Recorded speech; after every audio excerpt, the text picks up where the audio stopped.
নিরামিষের দিন কি বানাবো বুঝেই উঠতে পারি না। ঘরে ছিল মটর ডাল, তাই হঠাৎ করেই ঠিক করে ফেললাম যে এই রেসিপিটা আজ বানাবো। এত সুন্দর খেতে হবে, আগে তো আমরা বুঝেই পাইনি। দেখো এটা কিভাবে বানালাম। সকালে উঠেই আমি কি করলাম, মটর ডালটাকে জলে ভিজিয়ে দিলাম। অল্প একটু মটর ডাল আমি জলে ভিজিয়ে রাখলাম, বেশিক্ষণের দরকার নেই, কিছুক্ষণ ভিজলেই হবে। তারপরে এটাকে নিয়ে আমি মিক্সি করে নিয়েছি। ব্যাস এইটুকুর কাজ আপাতত শেষ। এইবার আমাকে এটার যে সবজিগুলো দেবো সেটা রেডি করে রাখতে হবে। কাঁচকলাও ঘরে ছিল, কাঁচকলা আলু এই দুটোকে এইভাবে কেটে নেব। কেটে নিয়ে এটা দিয়েই সবজিটা বানাবো আজ। এই সবজিটার যে এত সুন্দর স্বাদ হয়েছিল, তোমরা না খেলে বিশ্বাসই করবে না যে এত টেস্ট নিরামিষ সবজি। দেখো এই কাঁচকলা আর আলু এটাকে আমরা অল্প একটু ভাপিয়ে নেব।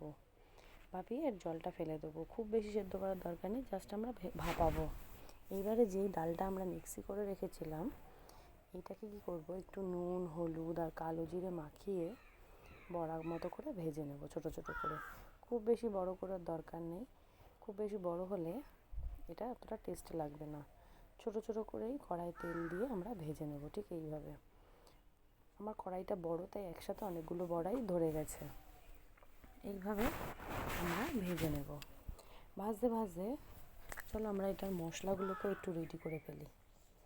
এটার জন্য কি মশলা দেবো দেখো। মিক্সির কৌটোর মধ্যে আমরা কিছু মশলা দেব।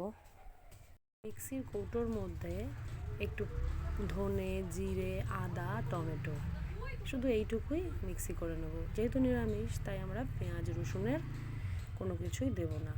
এইবার এটা মিক্সি করে আমি রেখে দিয়েছি। এইবার কড়াই আমি দেব হচ্ছে অল্প করে একটু কালো জিরে, আর বড়া ভাজার তেলটা তো ছিলই।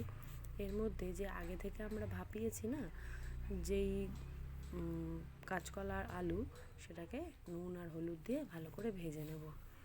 এই তরকারিটা কাঁচকলা নাম শুনে অনেকেই তো মুখ সিটকায় যে না কাঁচকলা ভালো লাগে না, কিন্তু এত সুন্দর খেতে হয়েছিল, তোমরা না খেলে বিশ্বাসই করবে না। তাই কোনো নিরামিষের দিনে এই রেসিপিটা তোমরা একবার ট্রাই করতে পারো।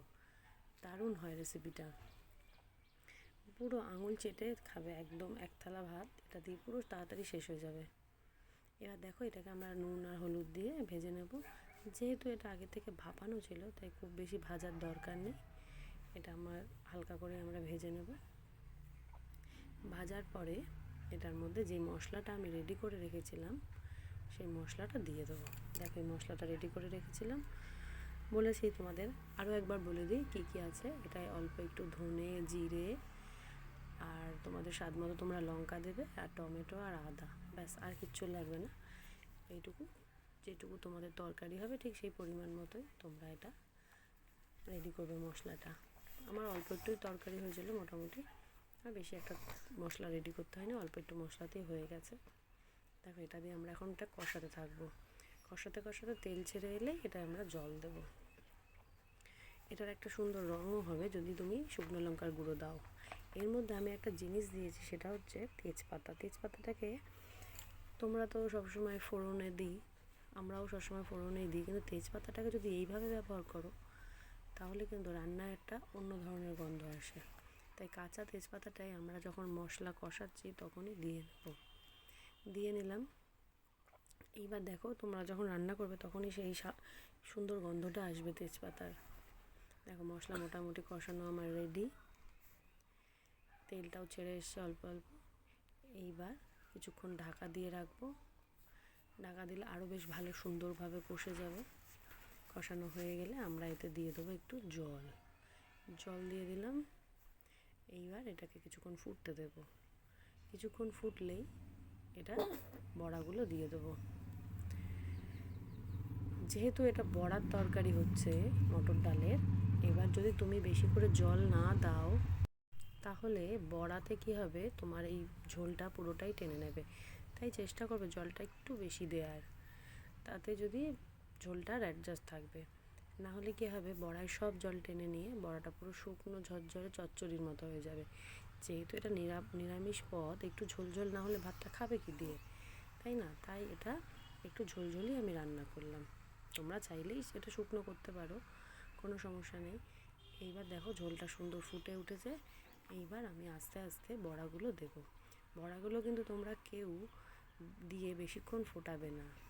বড়াগুলো দিয়ে যদি বেশিক্ষণ ফোটাও তাহলে কিন্তু বড়াগুলো যেহেতু ছোটো ছোটো পাতলা পাতলা করেছি, সেহেতু বড়াগুলো কিন্তু ভেঙে তরকারির মধ্যে মিশে যাবে। তাই একদম শেষে কাঁচকলা আলু পুরোপুরি সেদ্ধ হয়ে গেলে আমরা বড়াটাকে দিয়ে দেবো। বড়াটাকে দিয়ে সামান্য কিছুক্ষণ ফুটতে দেবো।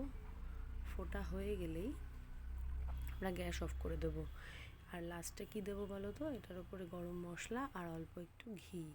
ঘি তোমরা চাইলে দিতেও পারো, নাও দিতে পারো। যেহেতু নিরামিষ পদ, তাই ঘি দিলে বেশ সুন্দর একটা গন্ধও হয়, খেতেও বেশ ভালো লাগে। এইভাবে আমার রান্নাটা শেষ হয়ে গেছে। নিরামিষ পদের একটা সুস্বাদু রান্না, আর এবং কালারটাও বেশ সুন্দর হয়েছে। তোমরা কিন্তু আমার চ্যানেলটাকে সাবস্ক্রাইব করতে ভুলো না।